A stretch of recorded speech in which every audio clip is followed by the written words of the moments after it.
તમે શું કહેશો પટેલ, ખેડૂતને કેવી મુશ્કેલી એટલે જગતનો તાત જે કહેવાય ને, એ તાતનું બિરુદ હવે અત્યારે તદ્દન લાગુ પડે ને એવી સ્થિતિ અત્યારે છે. કારણ કે ભીખ માંગવી પડે.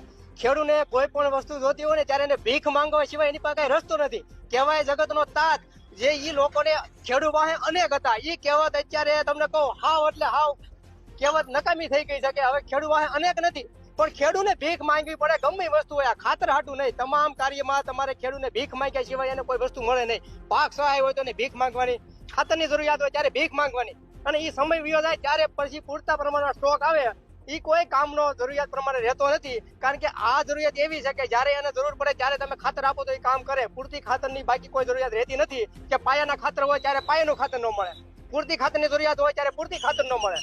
એટલે માત્ર ને માત્ર ખેડૂતને જગતના તાતનું એક બિરુદ આપી દીધું છે, અને ખેડૂતની અત્યારે વાહવાહી કરવા સિવાય બીજું કોઈને કઈ આવડતું નથી. પણ ખેડૂત જાણે છે અંદર તેનો હાથમાં કે આ જે પરિસ્થિતિ છે ને એ ખેડૂત માટે અત્યારે તદ્દન વિપરીત છે એમ કહી શકાય. કારણ કે આ કોઈ જાતનું છે નહીં. અત્યારે જગતના બાપને ભીખ માંગવી પડે. હવે આથી બીજો અન્યાય તો શું કહી શકાય, તમે એમ વિચારો.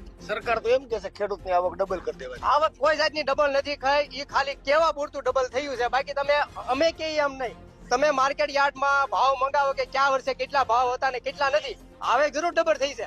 ખાતરની આવક ડબલ, જંતુનાશક દવાઓ જે 200 રૂપિયા મળતી અને 700 થી 800 રૂપિયા છે. અને બધું ડુપ્લિકેટ દવાઓ, મોટા ભાગે ડુપ્લિકેટ, મોટા ભાગે બિયારણ ડુપ્લિકેટ. જ્યાં પણ જાય ખેડૂત ફરિયાદ લઈને પછી નો કોઈ કંપની વાળા એને કોઈ જાતનો જવાબ આપે કે કાંઈ નહીં, વેસાઈ ગયું એટલે કામ પતી ગયું. ડુપ્લિકેટ બિયારણ ઉપર કોઈ દી કાંઈ કાયદા આવ્યા નથી. ડુપ્લિકેટ જંતુનાશક દવાઓ એટલી મળે છે. કઈ દવાનો ક્યારેક ઉપયોગ કરવો, કઈ ખેડૂતોને વપરાવી, એનું કોઈ જાતની લિમિટ કાંઈ છે નહીં. અને ખેડૂતને પૂરતી માહિતી પણ નથી આપવામાં આવતી. આ નેનો ઉરિયા હારે દેતા એની ખેડૂતોને ફિલ્ડ ઉપર જઈ અને કોઈ દી સમજાવવા નથી આવ્યા કે આ નેનો ઉરિયા તમારે વાપરવાથી આ પરિણામ મળે. એવો એક દાખલો તમે બતાવો કે ખેડૂતોના ખેતરે જઈને કીધું હોય કે ભાઈ આ નેનો ઉરિયા છે, આ વાપરવાથી આ તમને ફાયદો થાય છે.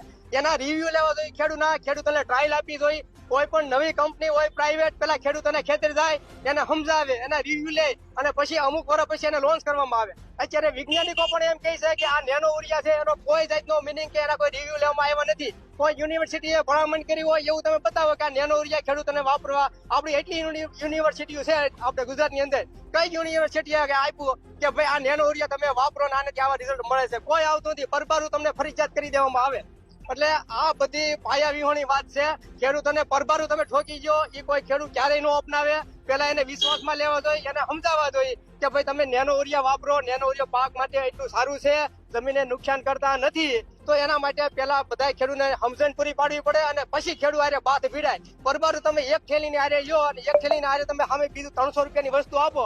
હવે એક થેલી લેવા જ્યાં માણસ આવ્યું હોય, માંડ 300 રૂપિયા એક તો ખેડૂત પાસે હોય નહીં. આજુબાજુ વાળા પછી 300 રૂપિયા લઈ અને ખાતરની થેલી લેવા આવે. અહીંયા આવે તો એમ કે તમારે એક થેલીની આરે આ એક થેલી નેનો જો હે, ત્યાં તો બીજી કોઈ કંપનીનું ખાતર જે કાંઈ કામમાં નથી આવતું એવા ખાતર આપે છે. અમુક ખાતર વાળી કંપનીને પણ હું ચેલેન્જ આપું છું કે આ જે કહે છે ને કે આ ખાતર નાખવાથી જમીન પોષી થાય, ભરભરી થાય, પાક ઉત્પાદન ડબલ આવે, એને હું ચેલેન્જ આપું છું કે મારી વાડી આવી અને સાબિત કરી દે, હું એને 11,000 રૂપિયા હું મારા તરફથી ઇનામ આપું. તમારું ખાતર જે તમે કયો એમાં ધાર્યા ઉતરો તો.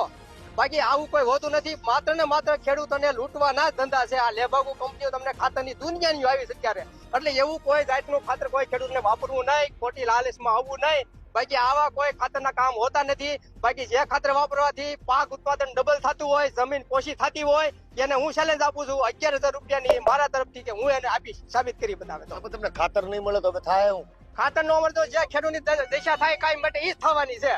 ખેડૂત શું કરે, આવે આવેદન પત્ર આવી અને ઘરે વયા જાય, એ પછી ફરિયાદ કરવા જાય તો કોને જાય?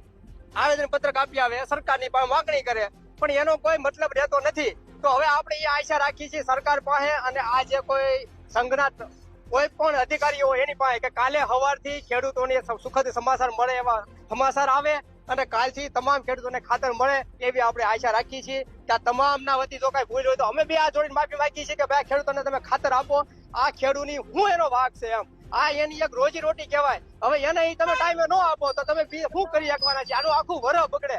ખાતર ન મળવાથી આને કોઈ બીજા ધંધા તો છે નહીં. માત્ર ખેતી ઉપર આ લોકો નિર્ભર છે. હવે એને પૂરતું તમે ટાઈમે વસ્તુ ન આપો તો એનું આખું વરસ બગડી જાય. તો હું બે હાથ જોડીને વિનંતી કરું છું કે મારા ખેડૂતોને ટાઈમે ખાતર આપો. આપણે અહીંયા ખેડૂત છે, તમે શું કહેશો? ખાતર નથી મળતું, ખેડૂતની